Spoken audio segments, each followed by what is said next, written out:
वस्तूंनी आहेत त्यांना संस्कृतमध्ये पाकशाला वस्तूंनी असं बोलतात, जसं की कुकर, त्याला बाष्पस्थाली असं म्हणतात, बादली, द्रोणी, बादलीला द्रोणी असं बोलतात. आपण झाकण ठेवतो त्याला डिश बोलतो, पण त्याला संस्कृतमध्ये शराविका असं बोलतात. हा झारा आहे त्याला रंध्रद्रव्य असं बोलतात. चमच्याला चमसह असं बोलतात. जी हलवायची रवी असते त्याला उत्तरारणी असं बोलतात. गॅस जो असतो त्याला अनिल चुल्ले असं बोलतात. आणि नेलकटर जो असतो त्याला नख कृंतीना.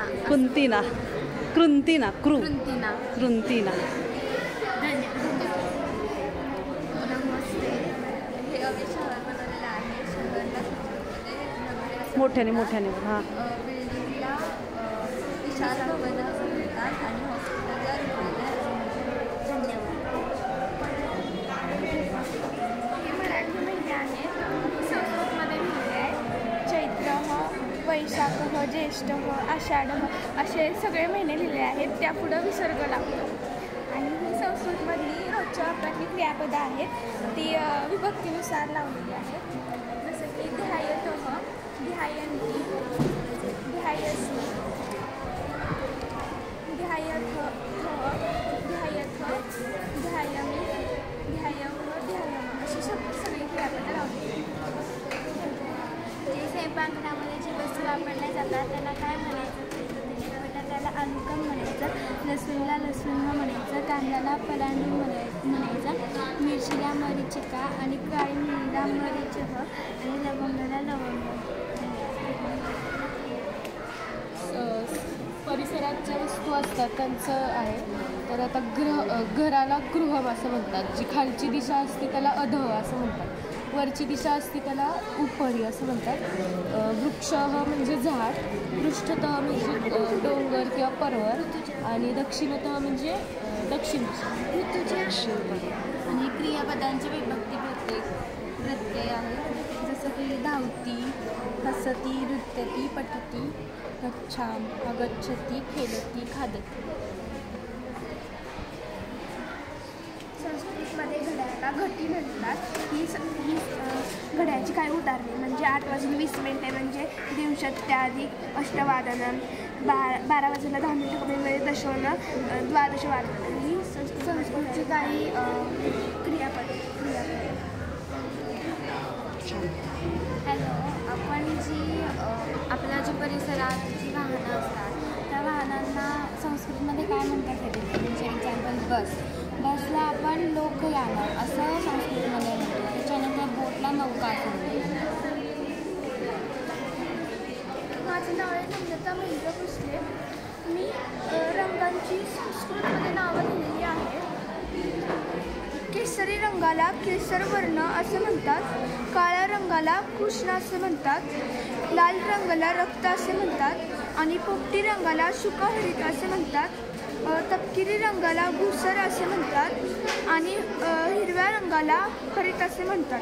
इथे त्याचे उपप्रकार दिलेले आहेत. पांढऱ्या रंगाला श्वेत असं म्हणतात. पिवळ्या रंगाला पीत असं म्हणतात. निळ्या रंगाला नील असं म्हणतात. गुलाबी रंगाला पाटल असं म्हणतात. आकाशी रंगाला नीललोहित म्हणतात. आणि जो राखाडी कलर असतो त्याला कपिश असं म्हणतात. आणि इथे काही पदार्थ आहेत जे आपण घरात वापरतो. त्यातले काही गहू म्हणजे गहू, शर्करा म्हणजे साखर, डालम म्हणजे डाळी आणि तांदूळ म्हणजे तांदूळ.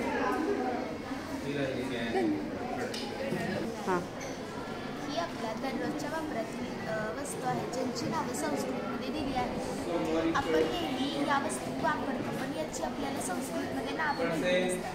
आज संस्कृत दिनानिमित्त आपण हा उपक्रम करूया की आज आपण संस्कृतमधली वस्तू अरे हाच की सहली संस्कृतमधल्या काही वस्तूंची नावे इथे दिलेली आहेत. माठाला घटः असे म्हणतात आणि फुलांना पुष्पाणी असे म्हणतात. आरशाला दर्पणः म्हणतात व औषधांना औषधम म्हणतात. दुधाला क्षीरम म्हणतात किंवा दुधः म्हणतात. व मोबाईलला जंगम दूरवाणी असे म्हणतात. जी आपली बॅटरी असते तिला आपण करदीपः असे म्हणतात. आणि चित्रला असत्या चित्रम म्हणायचं.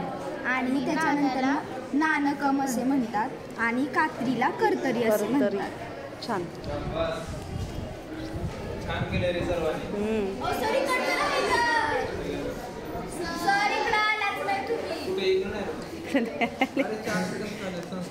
नमस्कार. मी आज संस्कृतमध्ये फळांना जे काय म्हणतात त्याची नावं दिलेली आहेत. त्या फळांना फलनी असं बोलतात. आंब्याला आम्रम, चिंचला तीन तिडी, सफरचंदाला सेवाम, केळीला कदली, ऑरेंजला नारंग, कलिंगडला कलिंग. परत त्याचप्रमाणे आपण लेखन वस्तू ज्या वापरतो त्याला लिहिलेल्या, जसं की पेनला लेखनी, पट्टीला मापिका, रिफिलला फुलपुरणी, पेन्सिलला अंकनी, कंपॉसला पेटिका, इरेझरला मार्जक इत्यादी अशा प्रकारे वस्तूंना नावे दिलेली आहेत. नमस्कार. मम नाव दीपा. मम नाम शरद. आज आम्ही शाळेच्या बाहेरच्या परिसराला संस्कृतमध्ये काय बोलतात ते म्हणतात. सांगा ना. म्हणजे बसायला बाग असतो त्याला दीर्घपीठम बोलतात. कुटीला कुटीही बोलतात. शाळेला विद्यालय बोलतात. आणि हे लाकूड त्याला काष्ठ गवताला तृढ बोलतात. आणि हे क्रिकेटचं ग्राउंड क्रिकेटचा जो बॉल आहे त्याला कंदुकम बोलतात. झाडाला वृक्ष बोलतात. आणि हे खो खोचं मैदान आहे त्याला क्रीडा मस्त केलं.